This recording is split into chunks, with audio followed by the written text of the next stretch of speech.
This is a review of the VF-19A SVF440 Dullahans with fastpack and high maneuver missiles by Hasegawa. This is a model kit from Macross Plus, and there's not much lore behind it.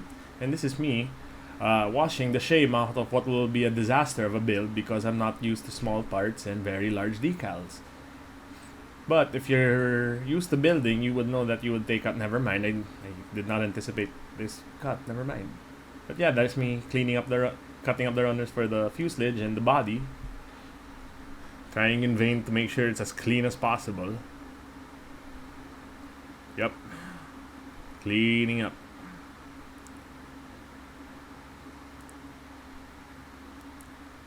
Yes. And if you see, if it's jarring, I am not used to recording in this way or having a camera while building, but thankfully came out a little better than expected, but could be better.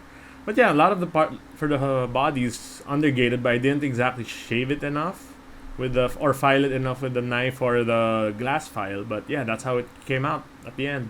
Looked pretty good. Yes. And here's another angle I tried.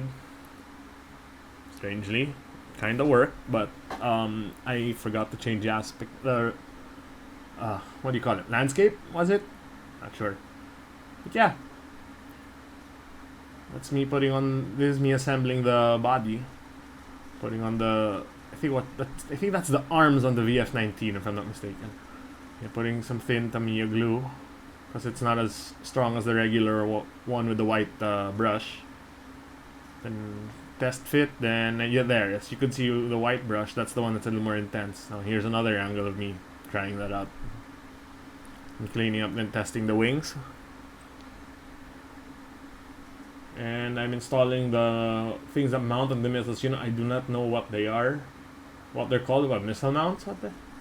Yeah, sure, whatever. But yeah. And these are the feet.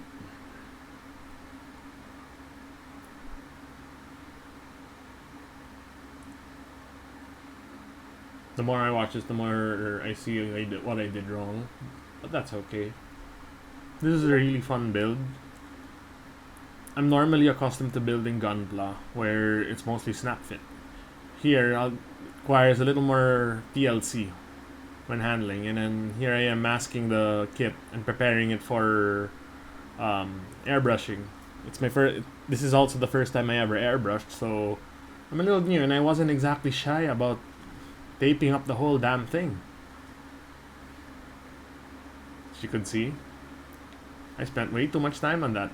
Only for me to realize in the instructions that you were supposed to assemble a bulk of it and then paint it. Unfortunately, I didn't realize that and painted and assembled it separately, which would have actually saved me which could have saved me more time and paint. But nope, that's not what I did. You idiot. But this should be the legs on the VF-19. And there's another angle. So awkward. So awkward.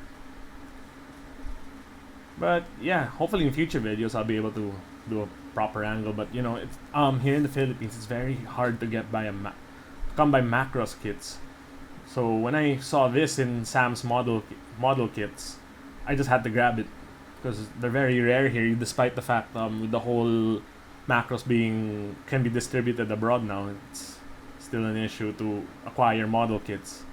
So there's the legs, sanded and glued. I had trouble with this part because they couldn't seal properly. Must have been an error on my part, so nothing on the kit's issue. And those are the arms, if you can notice up there on the right. Unfortunately, this kit doesn't transform as much as I wish it could have. Would have been a really fun thing to do if it could transform. But yeah. Let's see.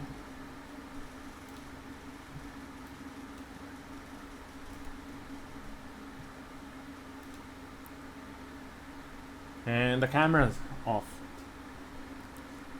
And if you notice it rocking, that's my fan, and the base of the camera wasn't exactly stable either. It's just one of those cheap cell phone holding cams. And actually, my camera is just my cell phone, rather. So if you notice it rocking, there, if you can see the flag in the background moving, yep, that's the fan's work. This should be me applying the... I'm sanding down the... No, I'm not sanding down. These are already painted, sorry. What the hell? But yeah, this is me assembling the thing. It's all painted.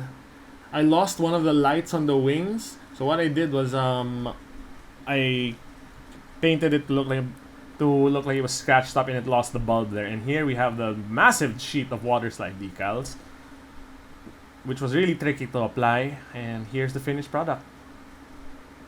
I painted the pilot on my own, first time too. But you know, for what it's worth, I'm really proud of this build. It honestly could have been better, but you know, it is what it is, and I like what I made. I ironed out some of the bubbles after this shot, but you know, it's definitely a recommend. It's a really fun build, really challenging too. Tiny parts, tiny parts, big water slide decals. It's tricky, but you know, worth it in the end. I'm pretty sure someone else can do a way better job than I did, but I'm proud of what I made. And you should be too when you make one of these. So highly recommend it if you can find it. So anyway, I'll see you guys next time. So I thought of doing a size comparison at the last minute, hence the kinda grainy video quality. But yeah, as you can see, it's there with the Model O. Oh no, that should be my Razer Viper Ultimate. And here it is with a 1/100 Bandai YF29 Cheryl Edition. Excuse the dust and the crappy decal work, because that thing is just one giant sticker.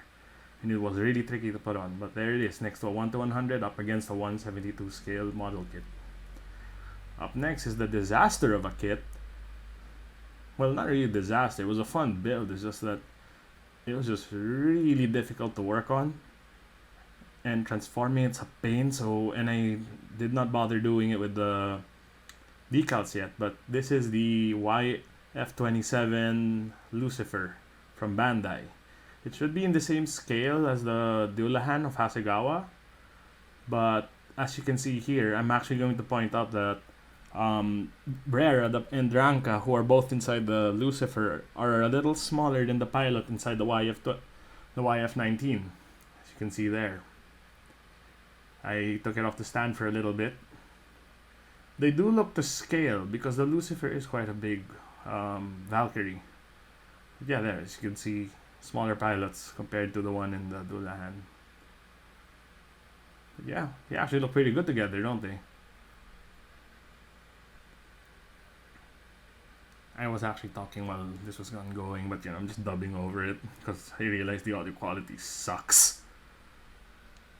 Anyway, then up next, this one was a little tricky to fit into the camera, but this one is the VF31 Messer edition, or Messer unit. I actually had to get it off the camera. I didn't realize how big it was, and I didn't want to get it on its landing gear because it's a pain to get the landing gear out. So there it is. Up against a 160 Bandai DX Chogokin VF31 Messer.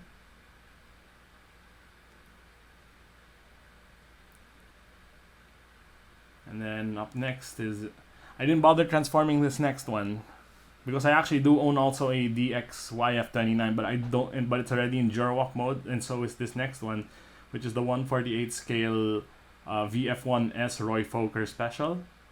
Yeah, I did not bother transforming that because it's easier than the other Valkyries I own, but the landing gear is just such a pain to open up, and I'm always afraid of just breaking a panel, and there it is getting caught on a wire.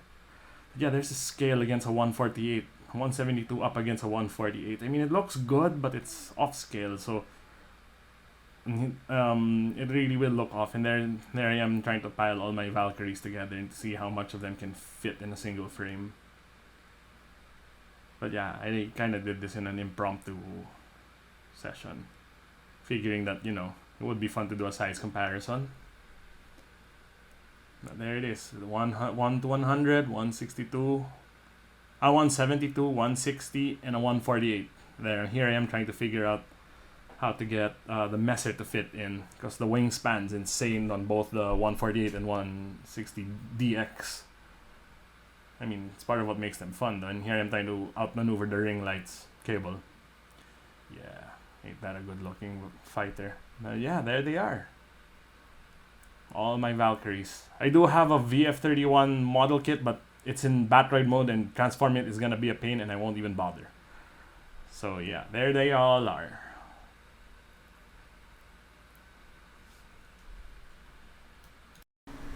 And please follow me on my other social media accounts. I'm on Twitch, Facebook, and Instagram at Migzilla the Roar. So hope to see you guys there. Bye!